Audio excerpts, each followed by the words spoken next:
அனைவருக்கும் வணக்கம். இந்த பதிவில் என்ன பார்க்க போகிறோம்னா 2025ஆம் ஆண்டு ஜூன் 29ஆம் தேதி வரக்கூடிய சதுர்த்தி வழிபாட்டில் நம்ம விநாயக பெருமானை நம்ம எப்படி வழிபட வேணும், எப்படி வழிபட்டால் என்ன மாதிரியான பலன்கள் கிடைக்கும், விநாயக பெருமானுக்கு நெய்வேத்தியமாக என்ன படைக்க வேண்டும் என்பதை பற்றிய சுவாரஸ்யமான தகவல்களை தெரிஞ்சுக்கலாம். வீடியோவை ஸ்கிப் பண்ணாமல் முழுசாக பாருங்கள். சேனலை சப்ஸ்கிரைப் பண்ணலன்னா சப்ஸ்கிரைப் பண்ணிக்கோங்க. கூடவே இருக்கிற பெல் ஐக்கானையும் கிளிக் பண்ணிக்கோங்க. வாங்க வீடியோக்குள்ளே போகலாம். உங்களுக்கு ஜோதிடரிடமிருந்து ஆலோசனை வேணாலும் சரிங்க, ஜோதிட ரீதியாக சந்தேகம் இருந்தாலும் சரிங்க, இந்த வீடியோவுக்கு கீழே டிஸ்கிரிப்ஷனில் வராகியம்மன் ஜோதிட நிலையத்தோட தொலைபேசி எண் கொடுத்துருக்குறேன். இந்த எண்ணுக்கு தொடர்பு கொண்டு பேசி பாருங்கள். உங்கள் வாழ்க்கையில் இருக்கக்கூடிய அனைத்து பிரச்சனைகளுக்கும் சரியான தீர்வு கிடைக்குங்க. வாங்க வீடியோக்குள்ளே போகலாம். சதுர்த்தி வழிபாடு பார்த்திங்கன்னா சங்கஷ்டி சதுர்த்தி இல்லைன்னா விநாயகர் சதுர்த்தின்னு அழைக்கப்படுதுங்க. இதில் விநாயக பெருமானை வழிபடுவது சிறப்பான பலன்களை கொடுக்குன்னு சொல்லலாங்க. அது மட்டும் இல்லாமல் சதுர்த்தி திதி என்பது பௌர்ணமிக்கு பிறகு வரக்கூடிய 4வது நாளாகவும் சொல்லலாங்க. சங்கடஹர சதுர்த்தி என்பது துன்பங்களை நீக்கக்கூடிய விரதமாகவும் சொல்லலாங்க. அதே போல ஜூன் 29ஆம் தேதி 2025 ஞாயிற்றுக்கிழமை அன்று சதுர்த்தி வழிபாடு வருதுங்க. இந்த நாளில் நீங்கள் விநாயகர் பெருமானை வழிபடுவதற்கு சிறப்பான நாளாகவுங்க. இந்த நாளில் பக்தர்கள் விரதம் இருந்து விநாயகர் பெருமானை வழிபட்டுட்டு வந்தீங்கன்னா உங்களுடைய வாழ்க்கையில் இருக்கக்கூடிய அனைத்து விதமான துன்பங்களும் நீங்கி காரிய தடைகள் அனைத்துமே நீங்கி வெற்றிகள் கிடைக்குங்க. அன்றைய நாளில் விநாயகர் பெருமானை வழிபடுவது சிறப்பான பலன்களை கொடுக்குங்க.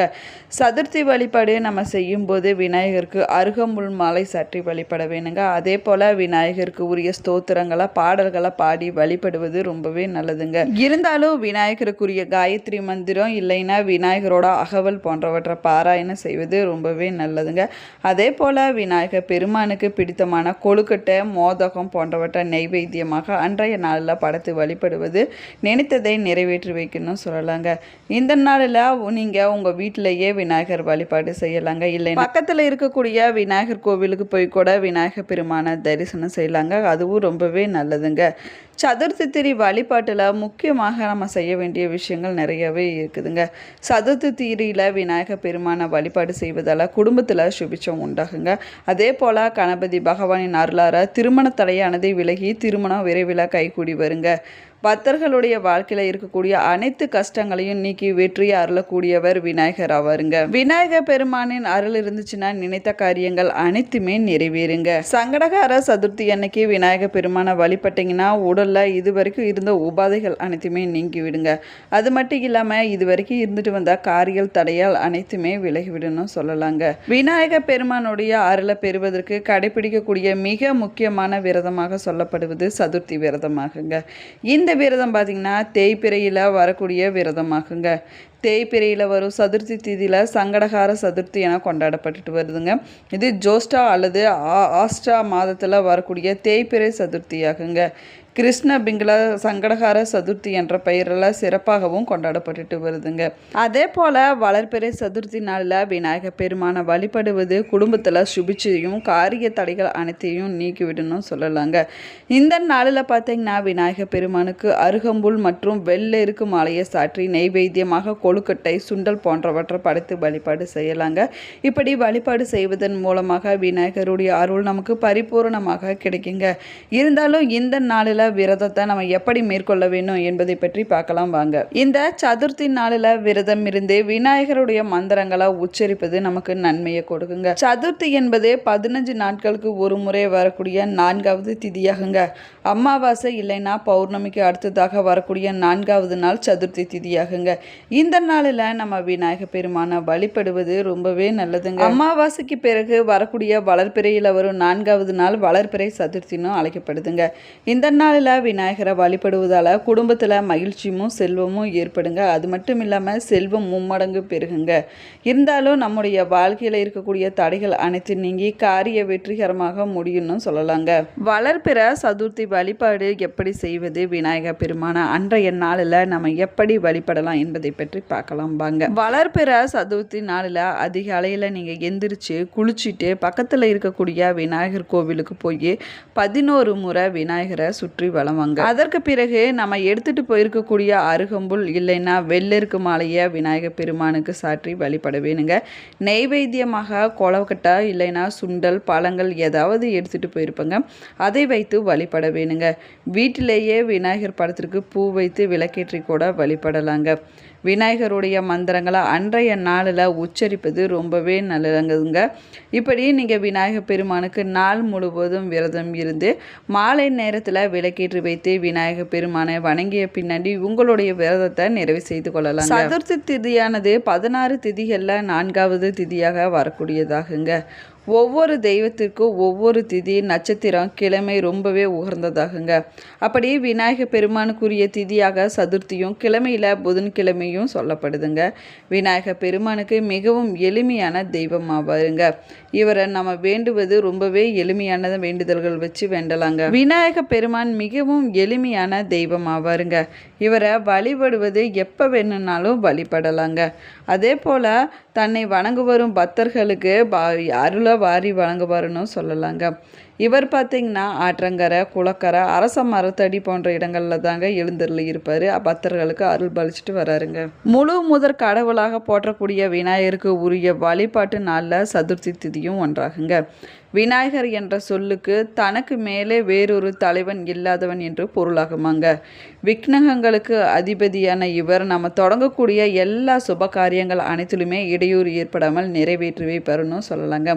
அதே போல் நம்ம எந்த ஒரு சுப காரியம் தொடங்குவதாக இருந்தாலும் முதல்ல மகாலட்சுமியும் விநாயகர் பெருமானையும் வழிபட்டு பின்னாடி தாங்க நம்ம அந்த சுப காரியத்தையே தொடங்குவோம். அது வெற்றியில் முடியும்னு ஒரு நம்பிக்கையே இருக்குதுங்க. விநாயகரை வழிபடுவதற்கு நிறைய விரதங்கள் இருந்தாலுமே சதுர்த்தி விரதம் மிகவும் சிறப்பானதாக சொல்லலாங்க. சதுர்த்தியில் விரதம் இருந்து விநாயகரை வழிபட்டோம்னா கஷ்டங்கள் அனைத்துமே தீர்ந்து விடுங்க. அது மட்டும் இல்லாமல் பக்தர்களுடைய விருப்பங்களை விரைவில் அவர் நிறைவேற்றி வைப்பாருன்னு சொல்லலாங்க. வளர்பிற சதுர்த்தி தேய்பிற சதுர்த்தி என மாதத்திற்கு 2 முறை சதுர்த்தி வருதுங்க. இவற்றில் தேய்பிற சதுர்த்தியை சங்கடகார சதுர்த்தின்னு அழைப்பங்க. பொதுவாக நம்ம எந்த சதுர்த்தியில் விரதம் இருந்து விநாயகரை வழிபட்டாலும் விநாயகருடைய அருள் முழுமையாகவும் பரிபூர்ணமாகவும் கிடைக்குங்க. சதுர்த்தி அன்னைக்கு அதிகாலையில் எழுந்திரிச்சு நீங்கள் குளிச்சுட்டு உணவு எதுவும் சாப்பிடாமல் மாலை வரை நீங்கள் கனகநாதன் நினைவோடு உபவாசமாக இருக்க வேணுங்க. முழு நேரமும் நீங்கள் அன்றைய நாளில் விரதம் இருக்க வேணுங்க. அப்படி விரதம் இருக்க முடியாதவங்க பால் மற்றும் பழத்தை சாப்பிட்டு கூட விரதத்தை தொடங்கலாங்க. சதுர்த்தி நாளில் மாலை நேரத்தில் பக்கத்தில் இருக்கக்கூடிய விநாயகர் பெருமான் கோவிலுக்கு போய் அங்கு நடைபெறக்கூடிய அபிஷேக ஆராதனையில் கலந்து கொள்வது சிறப்பான பலன்களை கொடுக்குங்க. வளர்பிறை சதுர்த்தி நாளில் மாலை 6 மணி முதல் 7 மணிக்குள் வழிபாடு செய்வது சிறப்பானதாகுங்க. இந்த நாளில் விநாயகர் கோவிலுக்கு சென்று வழிபடுவது மட்டும் இல்லாமல் தானத்திலையும் தானம் சிறந்த தானம் அன்னதானம்னு சொல்லுவாங்க. அந்த அன்னதானத்தை அன்றைய நாளில் ஏழை எளியோருக்கு இல்லைன்னா யாராவது ஊனமுற்றோருக்கு கூட அன்னதானம் கொடுக்கலாம். ரொம்பவே நல்லதுங்க. விநாயகர் பெருமானுடைய அருளை பரிபூர்ணமாக பெற்றுக் கொடுக்குங்க. நவகிரக தோஷங்கள் இருக்கக்கூடியவங்க இந்த நாளில் பரிகார பூஜைகள் செய்யலாங்க. நம்ம விநாயகரை வழிபடுவதன் மூலமாக தடைகள் அனைத்துமே நீங்கி விடுங்க. எடுத்த காரியத்தில் வெற்றி கிடைக்குங்க. செல்வம் நாணம் பெருகுங்க. அது மட்டும் இல்லாமல் ஆரோக்கியத்தில் நல்ல முன்னேற்றம் கிடைக்குங்க. குடும்பத்தில் மகிழ்ச்சி உண்டாகுங்க. விநாயகர் எளிமையான கடவுள் என்பதால் அவரை வழிபடுவது மிகவும் ரொம்பவே எளிமையானதாக சொல்லலாங்க. எந்த ஒரு நாளிலும் எந்த ஒரு நேரத்திலையும் அவரை வழிபடுவதற்கு ஏற்ற நேரமாகவும் சொல்லலாங்க. விநாயகர் சிலை எளிய முறையில் செய்யலாங்க. கல் மண் மரம் உலோகங்கள் போன்றவற்றில் கூட விநாயகர் பெருமானை செஞ்சு வழிபாடு செய்யலாங்க. அதற்கு மஞ்சள் சந்தனம் குங்குமம் போன்றவற்றை வைத்து விநாயகரை அலங்காரம் செய்யலாங்க. நெய் இல்லைன்னா நல்ல நெய்யில் தீபம் ஏற்றி வழிபாடு செய்யலாங்க. வெட்டிவேர் சேர்த்து திரியிட்டு விளக்கேற்றி விநாயகரை வழிபடுவது சிறப்பானதாகுங்க. வினை தீர்ப்பான் விநாயகர் என்று நம்முடைய முன்னோர்கள் சொல்லியிருக்கிறாங்க. விநாயகரை வழிபடுவதனால நம்முடைய பிரச்சனைகள் அனைத்துமே தீர்ந்து விடுங்க. அது மட்டும் இல்லாமல் காரிய தடைகள் விலகிவிடணும் சொல்லலாங்க. விநாயகர் சிலைகள் பல்வேறு வகையில் கிடைக்குதுங்க. வெட்டிவேறு விநாயகர், வெள்ளெருக்கு விநாயகர், குபேர விநாயகர், பாதரச விநாயகர், நவதானிய விநாயகர், தேங்காய் விநாயகர், மரகத விநாயகர் முதலியான விநாயகர் சிலைகள் கிடைக்குதுன்னு சொல்லலாங்க. வெட்டிவேறு விநாயகரை வழிபட்டால் கண் திருஷ்டி நீங்கி விடுங்க மற்றும் தீய சக்திகள் நம்மளை அண்டாதுங்க. பாதரச விநாயகரை வழிபட்டோம்னா புத்தி கூர்மை அதிகரிக்குங்க. அதே போல் குபேர விநாயகரை வீட்டில் வைத்து வழிபட்டோம்னா சகல சௌபாக்கியங்களும் கிடைக்குங்க. அதிர்ஷ்டத்தை கொண்டு வரணும்னு சொல்லலாங்க. குபேரருடைய சக்தி நமக்கு கிடைக்கணும்னு சொல்லலாங்க. வெள்ளருக்கு வேரினால் செய்த விநாயகரை வீட்டில் வைத்து வழிபட்டுட்டு வந்தோம்னா புண்ணியம் பெருகுங்க. காரிய தடைகள் அனைத்துமே நீங்கி விடுங்க, வெற்றி கிடைக்குங்க. இந்த பதிவு உங்களுக்கு பயனுள்ள தகவல்களை கொடுத்துருக்குன்னு நினைக்கிறேன். இந்த பதிவு உங்களுக்கு பிடிச்சிருந்துச்சுன்னா லைக் பண்ணுங்கள், ஷேர் பண்ணுங்கள், கமெண்ட் பண்ணுங்கள். இன்னும் சேனலை சப்ஸ்கிரைப் பண்ணலன்னா சப்ஸ்கிரைப் பண்ணிக்கோங்க. கூடவே இருக்கிற பெல் ஐக்கானையும் கிளிக் பண்ணிக்கோங்க. Thank you friends. உங்களுக்கு விநாயகர் பிடிக்கும்னா ஓம் கணபதியே போற்று என்ற வாசகத்தை கமெண்ட் பாக்ஸில் 3 முறை பதிவிடுங்க. தேங்க்யூ.